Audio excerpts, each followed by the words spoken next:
नमस्कार दोस्तों, कैसे हैं आप सब। उम्मीद करता हूं आप सब बेहतर होंगे, सकुशल होंगे। दोस्तों, आप बचपन से, यानी कि बचपन नहीं तो सालों से, जब से आप मोबाइल चला रहे हैं, आपको तरह तरह के विज्ञापन वाले एसएमएस मिलते होंगे। जब नॉर्मल फ़ोन हमारे पास थे तब एसएमएस आते थे जिसमें कुछ मोबाइल नंबर दिए होते थे। उस एसएमएस को, मतलब कुछ एसएमएस इस तरह के होते थे जिसको ओपन करने के बाद पैसे कट जाते थे। तो तब तो मोबाइल में सिर्फ रिचार्ज होता था, कुछ 150 रुपये होते थे, वो हमारे कट जाते थे। ठीक है, बट जब से डिजिटलाइजेशन हुआ है तब से विज्ञापन का एक ऐसा दौर चला है जिसकी आड़ में सबसे ज़्यादा ठगी, साइबर अपराध बढ़ रहे हैं आए रोज़। यानी कि लोग गूगल के प्लेटफॉर्म का इस्तेमाल करके, गूगल एडवर्टाइजमेंट्स को पैसा देके अपने जो उनका गोरख धंधा है, जो उनका फ्रॉड का धंधा है, उसका एडवर्टाइजमेंट गूगल एड्स को पैसे देकर वो लोग करते हैं। अब आप देखिए कि मैं आपको कुछ चीज़ें बताता हूँ। आपके मोबाइल पर, हम भी जब कॉलेज में थे तो सोचते थे कि यार 1 GB डाटा हमें फ्री मिल जाए, हमें 10 SMS फ्री मिल जाए, ये फ्री मिल जाए, वो फ्री मिल जाए। कुछ भी फ्री का जब दिखता था तो हम उसको तुरंत फॉलो करते थे। उस मैसेज में लिखा होता था कि इस मैसेज पर, इस एप्लीकेशन पर जाइए, इस पर जाकर अपना अकाउंट बनाइए, उसके बाद आपको इतने रुपए मिलेंगे, 50 रुपये पेटीएम पर मिलेंगे। हम तुरंत पहुंचते थे, अकाउंट बनाते थे, अपनी सारी डिटेल बिना सोचे समझे उस वेबसाइट पर हम डाल देते थे, बिना सोचे समझे। ठीक है, उसके बाद हमसे कहा जाता था कि आपका जो अकाउंट ये बना है, इसको व्हाट्सएप पर 10 लोगों के पास भेजो, कम से कम 4 ग्रुप्स में भेजो, तब आपको ये मिलेगा। उसके बाद भाई बराबर हम भेजते थे। साला व्हाट्सएप ग्रुप नहीं होता था, बनाते थे किसी को ऐड करके, फिर उसमें डालते थे। मैंने भी किया है, आप भी करते होंगे। ठीक है, देखिए, तब से हमें पता है, तब से हमें काटा जा रहा है। और उसके बाद मिलता क्या था? घंटा कुछ नहीं मिलता था। ठीक है, फिर भी आज तक कुछ चीज़ें ऐसी आ जाती हैं जो फिर भी हम करने लग जाते हैं उसको। हमें पता है कि इतने सालों में आज तक 1 रुपया नहीं मिला इस तरह के एसएमएस को स्टेप जो दिए जाते हैं उसको फॉलो करने के बाद, बट फिर भी हम करते हैं। अपनी सबसे पहले इसी आदत को हमें बदलना है। जहाँ पर भी आपके पास कोई भी एसएमएस आए जिसमें आपको फ्री का बात कहा जाए, कैशबैक की बात की जाए, कॉइन वगैरह की बात की जाए, तो उस पर आप बिल्कुल ध्यान ना दें। खासकर उस लिंक पर ओपन करके अपनी आईडी ना बनाएं, क्योंकि अभी बताऊंगा कि लिंक भी किस किस तरह के होते हैं। मान लीजिए उन लोगों का पर्पस यही होता है कि पहली चीज़, आप उस लालच के चक्कर में आकर उनके प्लेटफॉर्म के ऊपर जाके आप अपनी डिटेल उन लोगों को दें, उन लोगों के साथ आप अपनी डिटेल साझा करें। आप उन लोगों को बताएं आपकी उम्र कितनी है, आपका मोबाइल नंबर क्या है, आपकी ईमेल आईडी क्या है, आपका नाम क्या है, आपका गांव क्या है, आपकी एजुकेशन क्या है, आप किस क्षेत्र में काम करते हैं। ये सारी चीज़ें उन एप्लीकेशन से जब आप पहुँच जाते हैं तो आपसे फिल करवाई जाती है। आप आसानी से फिल कर भी देते हैं, बिल्कुल सही असली जानकारी आप उसमें दे देते हैं। अब वो एप्लीकेशंस क्या करती हैं, वो वेबसाइट्स क्या करती हैं, आपके उस डेटा को इकट्ठा करके उस डेटा को थर्ड पार्टी एप्लीकेशंस को बेचती है। यानी कि कोई चुनाव चल रहा है या फिर कोई नई कंपनी है, उसको कुछ सर्वे करना है, वो कोई प्रोडक्ट लेने वाला है, तो वो ऐसे लोगों का ग्रुप बना रहे हैं जिस तक वो अपनी बात पहुँचाएँ और जिनकी उम्र 25 से 30 साल की हो।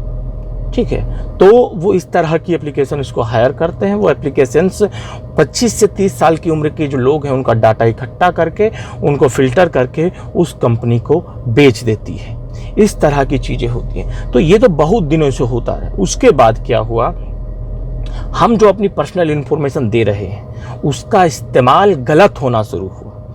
हमसे हमारा आधार कार्ड मांगा गया, नंबर मांगा गया, हमने दिया, पैन कार्ड नंबर मांगा गया, हमने दिया। बहुत से भाई दे देते हैं। ठीक है, और उसके बाद आपका उन डिटेल्स का इस्तेमाल करके वो आपके बैंक तक को भी खाली कर सकते हैं।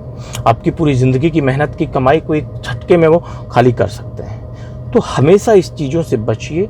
कभी भी फ्री के लालच में किसी भी ऐसी वेबसाइट पर जाकर अपनी जानकारी मत दीजिए।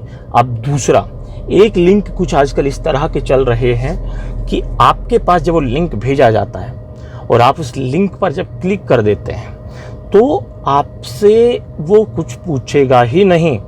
उस क्लिक का मतलब ही यही होता है कि आपका जो फ़ोन में OTP आएगा वो ऑटोमेटिक रिसीव हो और आप परमिशन दे रहे हैं आपकी इंटरनेट बैंकिंग में लॉगिन करने के लिए। ठीक है, आपको उस लिंक पर लिखा कुछ और दिखेगा, बट उस लिंक का मतलब यही होगा, आप क्लिक करते हैं यानी कि आप उनको एक्सेस दे रहे हैं अपनी इंटरनेट बैंकिंग में एंटर करने का।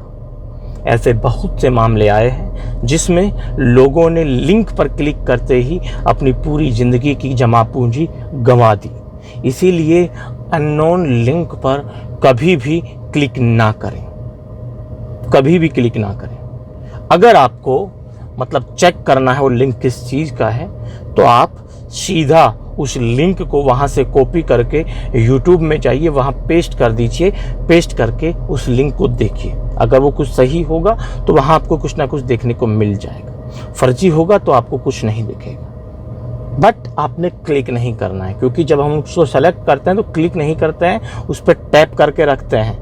ठीक है, और जब वो लिंक कॉपी का ऑप्शन आता है, कॉपी करके वहाँ पेस्ट कर दीजिए, उस लिंक को डिलीट कर दीजिए। ठीक है, बहुत से भाई होता है जिनको पता होता है, उसके बाद भी हमारे पास आए रोज इस तरह के लिंक्स भाई आते रहते हैं और लोग उन पर क्लिक करते हैं और लोगों का अकाउंट खाली लगातार होता रहा है। ऐसी घटनाएं हमने बहुत देखी हैं आज तक। तो इस चीज़ को ध्यान से समझना पड़ेगा कि एक लिंक आपकी ज़िंदगी भर की मेहनत की कमाई को मतलब कि हजम कर सकता है, ये समझ लीजिए। पहली चीज़, आपको किसी भी तरह के फ्री वाले SMS जिसमें ये कहा हो कि यहाँ फॉरवर्ड कीजिए, वहाँ फॉरवर्ड कीजिए, इतने व्हाट्सएप पर फॉरवर्ड कीजिए, इन चीज़ों को इग्नोर करना है। दूसरी चीज़, किसी भी लिंक पर जाकर, किसी भी वेबसाइट पर जाकर आपने अपनी डिटेल नहीं देनी है। तीसरी चीज़, किसी भी अननोन लिंक पर आपको क्लिक नहीं करना है।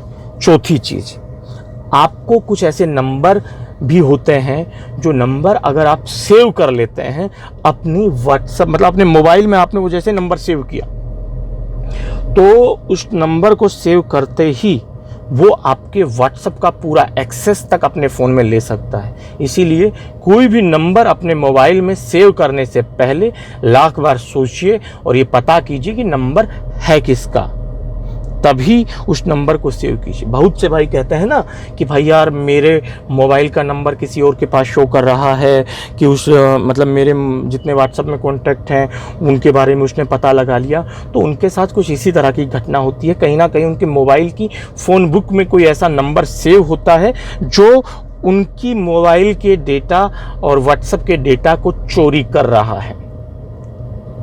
उस नंबर को या तो कभी ना कभी आपने सेव किया हो या फिर आपके साथ मतलब जो ये आपके ऊपर नज़र रखना चाह रहा है, आपका डेटा को चेक करना चाह रहा है, उसने आपके मोबाइल में अपने मतलब जैसे होगा आपका कोई पुराना दोस्त, दूर का दोस्त, गांव का लड़का, साथी, वो आपका मोबाइल ले और उसमें कोई नंबर सेव कर दे। अब अपनी फ़ोन गैलरी जाके, अपने फ़ोन कॉन्टैक्ट लिस्ट जाके कितने लोग चेक करते हैं भाई? हम तो नहीं करते हैं और शायद आप भी नहीं करते होंगे। 99% मेरे व्यूअर आज तक पता नहीं कितने सालों पहले उन्होंने चेक की होगी कभी नोकिया 1100-1200 फ़ोन में कि मेरे मोबाइल में कौन कौन से नंबर हैं। जब से जीमेल अकाउंट पर अपना मोबाइल नंबर सेव होने लगा है तब से तो कोई अपना कॉन्टैक्ट लिस्ट को देखता ही नहीं है। इसीलिए कोई इस तरह के नंबर को सेव करने से पहले भी ये तय कीजिए, जानकारी कीजिए, वेरीफाई कीजिए कि नंबर किसका है, मुझे किस नाम से सेव करना है, क्यों करना है, मेरे किस काम का है। किसी भी बेवजह के नंबर को अपने मोबाइल में सेव मत कीजिए। ठीक है, कुछ तो दोस्तों इस वीडियो में मैंने कुछ चीज़ें बताई हैं जिससे आप होने वाले फ्रॉड, आपके साथ होने वाले फ्रॉड से बच सकते हैं। और मैं एक पूरी सीरीज़ लेके आऊँगा जिसमें आपको साइबर फ्रॉड्स के बारे में बताने वाला हूँ कि किस किस तरह से होते हैं, उनकी शुरुआत कैसे होती है और आप उससे बच कैसे सकते हैं। दोस्तों आज के इस वीडियो में इतना ही। वीडियो अच्छा लगा हो तो वीडियो को लाइक ज़रूर करें, अपने दोस्तों के साथ साझा कीजिए और अपनी बेशकीमती राय कमेंट के माध्यम से हम तक ज़रूर पहुँचाइए। नमस्कार दोस्तों, जल्द मिलते हैं नया वीडियो लेकर नई जानकारी के साथ। रखिए तब तक अपना ख्याल। जय भीम, जय हिंद की सेना साथियों।